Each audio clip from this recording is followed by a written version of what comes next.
Assalamualaikum warahmatullahi wabarakatuh. Perkenalkan, nama saya Ahmad Faizal, NIM T 2019-1228 dari kelompok 4 mata kuliah penelitian tindakan kelas. Di sini saya akan menjelaskan tentang sistematika proposal penelitian tindakan kelas. Proposal penelitian merupakan pedoman yang berisi langkah-langkah yang akan diikuti oleh peneliti dalam melakukan penelitiannya.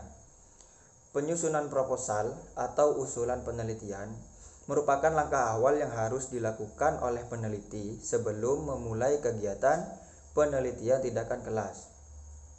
Proposal penelitian harus dibuat secara logis dan sistematis. Sistematika proposal penelitian tindakan kelas terdiri dari 3 bagian, yaitu bagian awal, bagian inti, dan bagian akhir.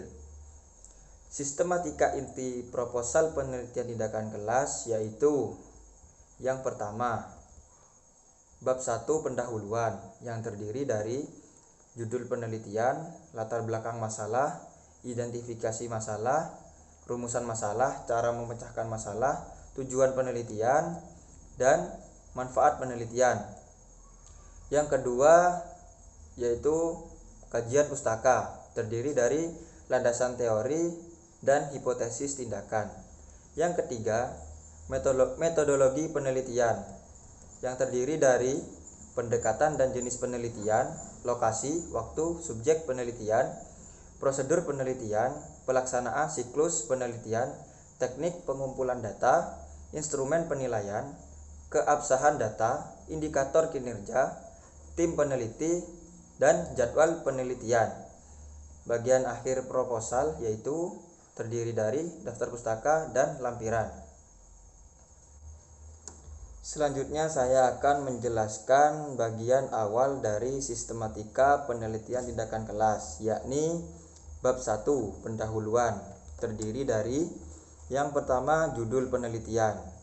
Judul penelitian dinyatakan secara singkat dan spesifik, tetapi cukup jelas menggambarkan masalah yang akan diteliti, tindakan untuk mengatasi masalah, serta nilai manfaatnya. Formulasi judul dibuat agar menampilkan wujud penelitian tindakan kelas, bukan penelitian pada umumnya. Umumnya, di bawah judul utama dituliskan pula subjudul. Subjudul ditulis untuk menambahkan keterangan lebih rinci tentang subjek, tempat, dan waktu penelitian. Yang kedua, latar belakang masalah, yaitu latar belakang masalah penelitian menjelaskan beberapa hal, yaitu yang pertama, mengapa masalah yang diteliti itu penting. Yang kedua, kondisi yang diharapkan dan kondisi yang ada sehingga jelas adanya kesenjangan atau masalah yang perlu dicari pemecahannya melalui penelitian tindakan kelas. Yang ketiga, dikemukakan pula bahwa masalah yang akan diteliti merupakan sebuah masalah yang benar-benar terjadi dalam proses belajar mengajar, disertai data faktualnya. Yang keempat, disinggung teori yang melandasi diajukannya gagasan untuk memecahkan masalah. Yang kelima, apa yang membuat peneliti merasa gelisah dan resah sekiranya masalah tersebut tidak diteliti. Yang keenam, gejala-gejala kesenjangan apa yang terdapat di lapangan sebagai dasar pemikiran untuk memunculkan permasalahan. Yang ketiga, yakni identifikasi masalah, yaitu kegiatan mendeteksi, melacak, dan menjelaskan permasalahan yang berkaitan dengan judul penelitian atau variabel yang akan diteliti. Dari kegiatan mengidentifikasi ini dapat diangkat beberapa permasalahan yang saling berkaitan antara satu dengan yang lainnya. Untuk selanjutnya akan dijelaskan oleh teman saya. Terima kasih. Wassalamualaikum warahmatullahi wabarakatuh. Baik, sebelumnya Assalamualaikum warahmatullahi wabarakatuh. Perkenalkan, nama saya Muhammad Farhan Wildani, NIM T 2019-1214. Di sini saya akan melanjutkan penjelasan dari saudara saya Ahmad Faizal yang menjelaskan tentang poin keempat, yaitu rumusan masalah. Rumusan masalah yaitu beberapa pertanyaan yang akan terjawab setelah tindakan selesai dilakukan. Perumusan masalah dirumuskan dengan kalimat tanya dengan mengajukan alternatif tindakan yang akan dilakukan. Rumusan masalah ini bermaksud untuk mencari rumus dalam masalah penelitian tindakan kelas. Di dalamnya ada kalimat tanya atau alternatif yang akan dilakukan dalam penelitian tindakan kelas. Untuk poin yang kelima, yaitu cara memecahkan masalah. Cara memecahkan masalah yaitu ditentukan berdasarkan pada akar penyebab permasalahan dalam bentuk tindakan. Permasalahan dalam bentuk tindakan secara jelas dan terarah. Cara memecahkan masalah harus berdasarkan akar permasalahan dalam bentuk tindakan sebagai konsep secara jelas dan terarah maupun teratur. Untuk poin yang keenam yaitu tentang tujuan penelitian. Tujuan penelitian yaitu menyatakan target tertentu yang akan diperoleh dari kegiatan penelitian tindakan kelas yang akan dilaksanakan. Dalam tujuan penelitian harus mempunyai target tertentu bagaimana seseorang peneliti mampu memperoleh kegiatan yang akan dilaksanakan atau yang ingin diteliti. Untuk poin yang ketujuh yaitu menjelaskan mengenai manfaat penelitian. Apa sih manfaat penelitian? Dalam penelitian tindakan kelas yaitu manfaat penelitian dirumuskan berdasarkan topik atau masalah serta menguraikan dampak dari tercapainya tujuan penelitian tindakan kelas.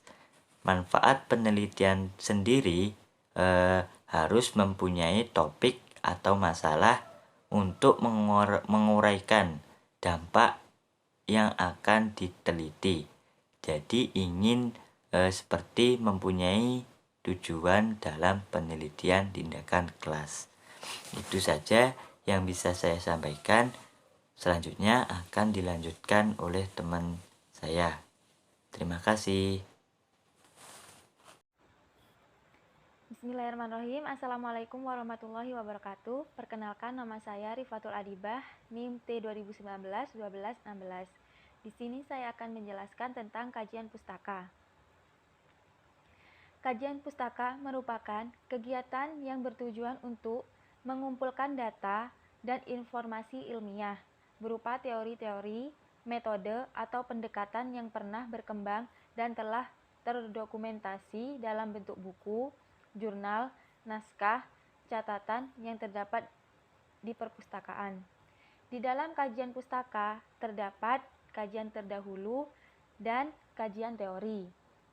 Kemudian ada landasan teori, yaitu membahas semua variabel pada judul penelitian dari perspektif teoritik.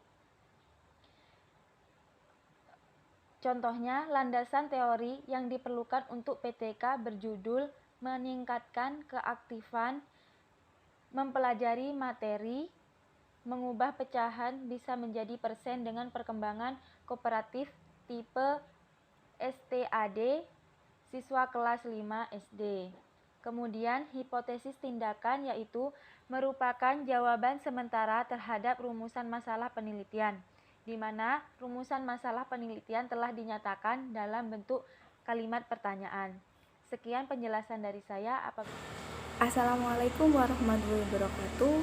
Perkenalkan, nama saya Nia Fatmawati, NIM T 2019-1239. Pada kesempatan kali ini saya akan menjelaskan beberapa poin yang ada di bab 3. Untuk yang pertama yaitu lokasi, waktu, dan subjek. Lokasi pada sistematika penelitian tindakan kelas maksudnya adalah tempat atau lokasi yang akan diambil pada saat penelitian tindakan kelas. Jadi di sini peneliti menentukan lokasi mana yang akan digunakan atau yang akan ditentukan sebagai penelitian tindakan kelas. Misalnya yaitu di kelas 8 Madrasah Sanawiyah Negeri 1 Jember. Untuk yang kedua yaitu waktu. Waktu pada sistematika penelitian tindakan kelas maksudnya adalah kapan akan dilaksanakan penelitian tindakan kelas. Yang ketiga yaitu subjek. Yang dimaksud subjek pada penelitian tindakan kelas adalah seorang pendidik, guru maupun dosen sebagai peneliti.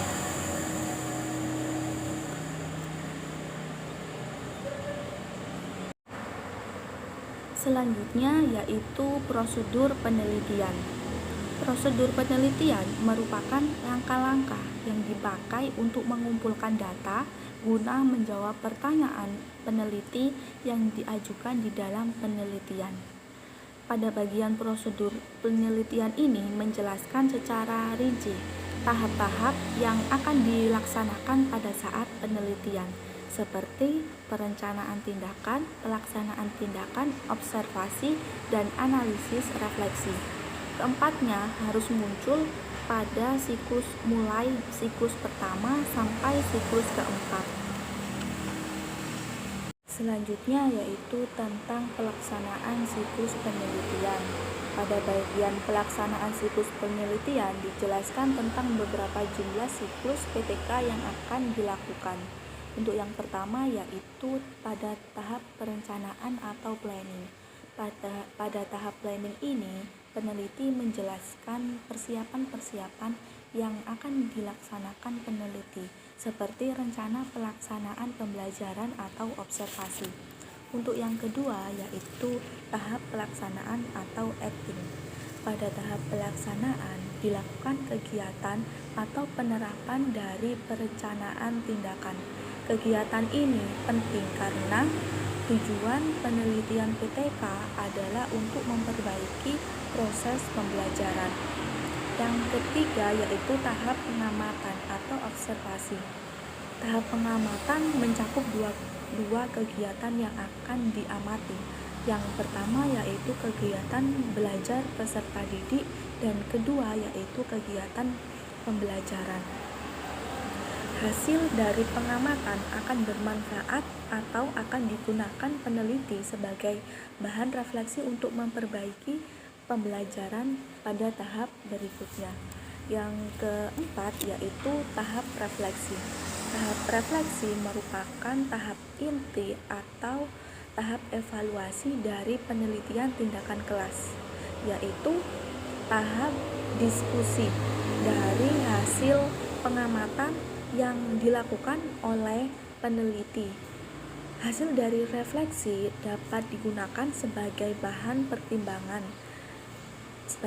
pertimbangan dalam merancang atau tahap berikutnya. Bismillahirrahmanirrahim. Assalamualaikum warahmatullahi wabarakatuh. Perkenalkan, nama saya Devi Eka Wahyuningsih, NIM T 2019-1235. Pada kesempatan kali ini saya akan menjelaskan yang pertama instrumen penilaian, yang kedua keabsahan data, yang ketiga indikator kinerja, dan yang terakhir tim peneliti. Yang pertama instrumen penilaian. Di sini instrumen penilaian merupakan alat yang digunakan sebagai pengumpulan data yang memiliki peran yang sangat penting dalam proses penelitian. Kemudian yang kedua keabsahan data. Di sini keabsahan data yaitu dijelaskan bahwa peneliti benar-benar merupakan penelitian ilmiah yang dapat dipertanggungjawabkan secara ilmiah pula. Oleh sebab itu, peneliti harus menjelaskan keabsahan data yang dilakukannya, yaitu yang pertama uji kredibilitas, yang kedua uji transferabilitas, yang ketiga uji dependabilitas, dan yang terakhir uji konfirmabilitas. Di sini kita akan kupas satu persatu apa yang dimaksud dari keempat uji tersebut. Yang pertama uji kredibilitas, yaitu merupakan uji kepercayaan dari data yang telah dihasilkan selama proses penelitian.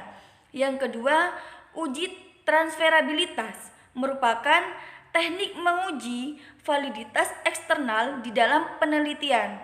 Yang ketiga, uji dependabilitas, yaitu di dalam penelitian dilakukan dengan cara melakukan audit terhadap keseluruhan proses di dalam penelitian. Yang terakhir, uji konfirmabilitas, yaitu menguji hasil penelitian yang dihubungkan dengan proses penelitian yang dilakukan. Kemudian, poin yang ketiga, indikator kinerja. Di sini, indikator kinerja merupakan tolak ukur tingkat keterampilan dari tindakan yang peneliti berikan. Kemudian tim peneliti, yaitu sesuai dengan salah satu ciri atau karakteristik penelitian, yaitu manusia sebagai alat atau instrumen, maka kehadiran peneliti sangat diperlukan dalam penelitian ini.